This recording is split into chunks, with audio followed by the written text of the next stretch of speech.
guys, it's Dar. Peace and love. I got a story for you today. Because you know me, I'm always checking out the weird, wild stories and paranormal stuff. And I'm a deep believer in the spiritual world. So I know there's way more than what we see. But about 2 years ago, I believe it was in 2022, in Pender County, North Carolina, a young gentleman is driving at nighttime in his truck. He makes a really scary 911 call about something he sees on the road. Now, initially, he says that he sees what looks to him on the side of the road, which is now all woods along where he's driving.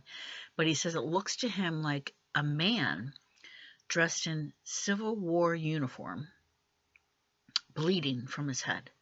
So as he's driving and he sees this, he thinks it's a person that needs help, obviously, as any of us would. So he decides that he's going to call in what he sees. Now, while he's making this phone call, the 911 operator, of course, they record the calls, and this was released by the county sheriff, so that's why this call is even available. As he's making the call, something else, not the Civil War guy, but something else jumps into the back of his truck.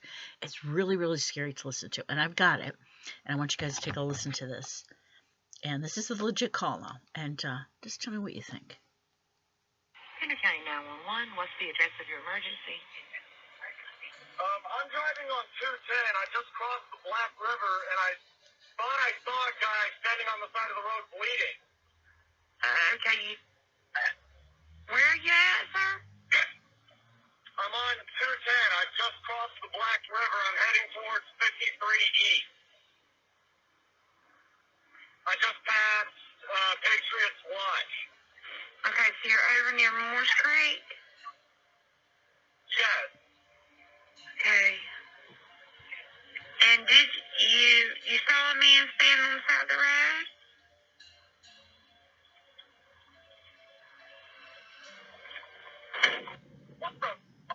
What was that, sir? That's not human! That's not human! Sir, are you okay, sir? There's something in the back of my truck! Okay, what's in the road? No, it's not in the road. It's in my truck. In the bed. There's something in the bed of your truck? Yes, ma'am. I just turned on my bed lights for my truck, and there's something in my bed. Okay, sir, when you say something, what do you mean? I just knocked it off of the bed of the room. Okay, what was it?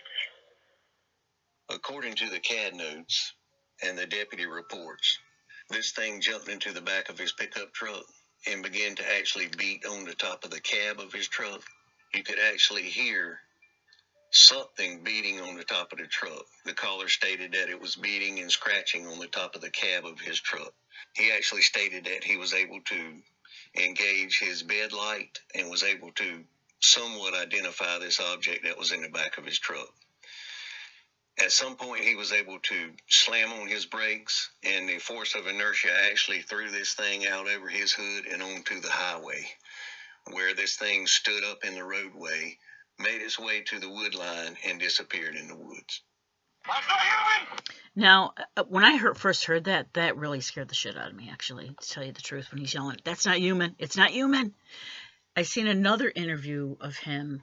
I think it was with a reporter locally in the North Carolina town that he lives in. They wouldn't show him, so they kind of had the camera to the back of him because, obviously he's probably getting a lot of slack for this story because most people don't believe it. Why, I don't understand. They don't believe it. But in any event, he's explaining to this reporter what it was that he saw. And he said it was like skin draped over a skeleton, like it was pulled tight, and it had big black eyes, and it was extremely tall and thin. And he said he watched it when it flew over his truck and into the street, into the road, and then it took off into the woods. Now you tell me what the frig that is. And what was it going to do? Why did it jump onto his truck? Why was it hitting his truck? Did it have any connection to the Civil War soldier that he saw just prior? So if I'm going to take a guess, right, and somebody said to me, well, what do you think it was? I mean, our forests and our woods are so old. We don't even know how old they are really, but I think they can hold energy. Trees and leaves and everything is energy, right? I think because, including humans, we all can hold energy, either whether it's negative or positive energy. So how do we know that the woods aren't holding different types of energies, some of that negative, and it manifests into whatever the frig this creature was?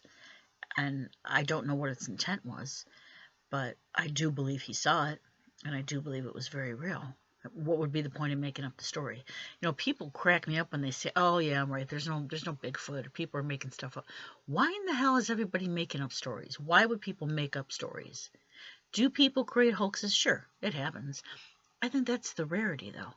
I think anybody that's going to come out and tell a story about something they saw, knowing full well that everybody's going to have something smart to say, most people aren't going to come out with that story. So I really believe with 1,000% certainty this gentleman saw something, and it wasn't something human. And you can probably go and look that up anywhere you want to listen to that call if you wanted to make your own decision on it. But another story I wanted to tell you guys was about a woman that was talking about going into national parks. Now, if you're familiar at all with national parks, a lot of people in America go missing in our national parks, and they're never found again. And Yosemite is one of the national parks that probably has the most missing people. But a lot of them have missing stories of people that have never been found. No traces, hunters that have gone missing, their guns haven't been found, or if they had been, they've been found far away from wherever the hunter was believed to be. There's a lot of stories. And if you go to 411 Missing by Dave Pilatus, I'm so sorry, Dave, if I said that wrong.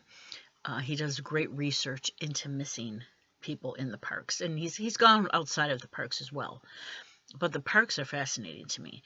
And in any event, this woman tells a story, and she doesn't name which park, but she says she went hiking. And what I would say is never go hiking by yourself. I don't care if you're a professional hiker, don't go hiking by yourself. She says she went hiking, and she was alone.